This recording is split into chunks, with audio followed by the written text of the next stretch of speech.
Go on then. Hoosh. Hoosh.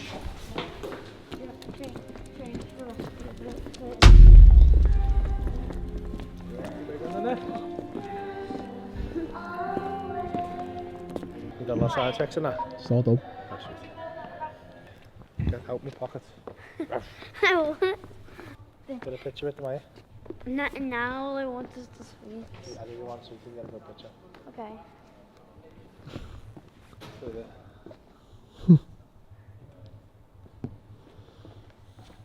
That was a joke. Let's do a picture, Rudie. Still on like this, okay? Like this. Right, go on then, come back. Right, Pablo, where are we? We are, as you can tell by the sirens, in sunny Sunderland. The most ironic name has ever been named. With the theatre's beautiful. I always forget how big this one is. It's like 4 stacks. You don't really see them. Yeah. 4 tiers. It reminds me of Dublin. Yeah, The but interior. Dublin's only 2, if you think about that. So like sometimes you see 3s, but a 4's mad. Like that 4th tier must be horrible to sit. Just so high. Just looking right down at that. Yeah. I'm not gonna lie, I'm fucking done in. Yeah, killing it's me. been a long week, hasn't it, you know? Yeah, it's killed me this week. I came in, I'm just not recovering in between now. It felt on Wednesday, I was already tired.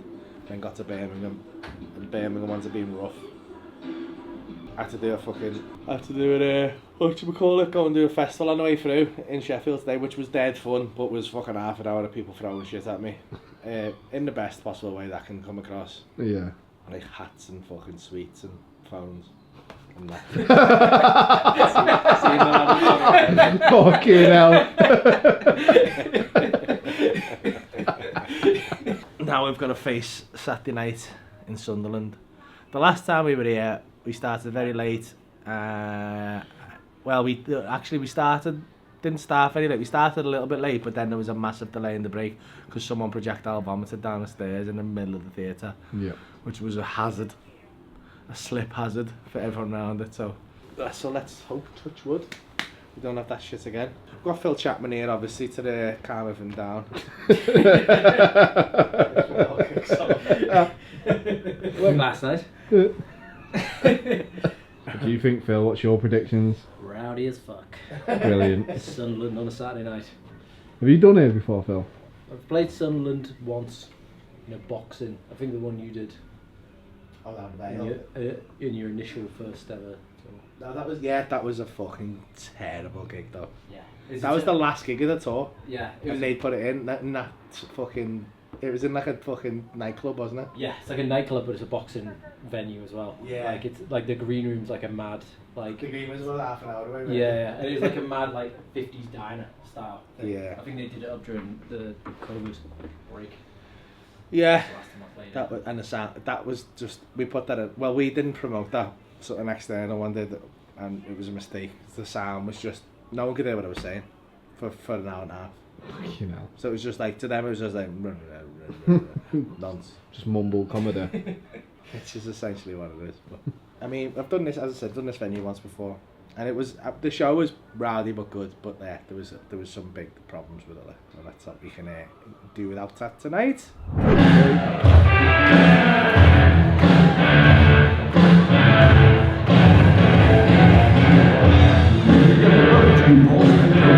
He's go wild and crazy for Paul Smith!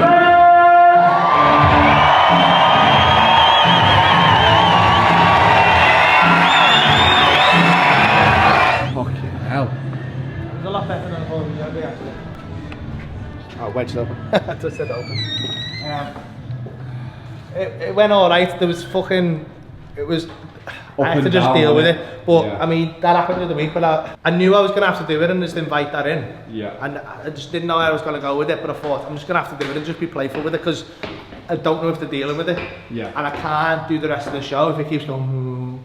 Because I can't push the pace at all. So what happened was, if you don't, obviously you didn't see the show, but there was a little bit of feedback on the mic which was causing a bit of a loop. The game was too high or something, so I'm trying to adjust it, but I think what happened was he's trying to adjust it as I'm trying to adjust it, and we could never match. So I couldn't push the pace or push my volume at all because it was just causing a feedback loop, which is a problem for certain parts of the show where you need to pick the pace up and gather a bit of a rhythm. So I had to just kind of go, you can't all hear the so then, but I've done that before and it just makes them all go home and it's funny. It is funny, do you know what I mean? Yeah. But then it just becomes something that they're going to keep doing. Yeah. But good on them. Like, we had a bit of it and I was thinking they're going to do this at some fucking point and ruin a bit. But you never. So it was fine. That was a tough night, that wasn't it? From the start, we've had problems. Yeah, I mean, I'm glad the show went as well as it did, to be honest. I was expecting it to be, half of my head was going, I have to cut this halfway and leg it. Yeah. Because it's going to be a fucking riot. It could have gone that way, so, I mean, that's a victory. I hope you all enjoyed it, everyone who came to Sunderland. I mean, it's as is always the case with these things, I think a lot of the problem was, they were understandably pissed off because the sound was wrong. Yeah. We were trying to fix it on the back end, but shit just goes wrong sometimes. Like 200 shows, and that's no fucking consolation to the people who pay good money to have tickets. But I'm just glad the show itself was like pretty much unspoiled, and the bits that did go a bit fucked up, I still managed to make them funny, and then it came back and we got the full show out. Yeah. So thank you to all who came, and I hope you come back for the next one, and I hope we don't have the same problems. Until next time, don't forget to like and subscribe. I'm fucking off. Bye.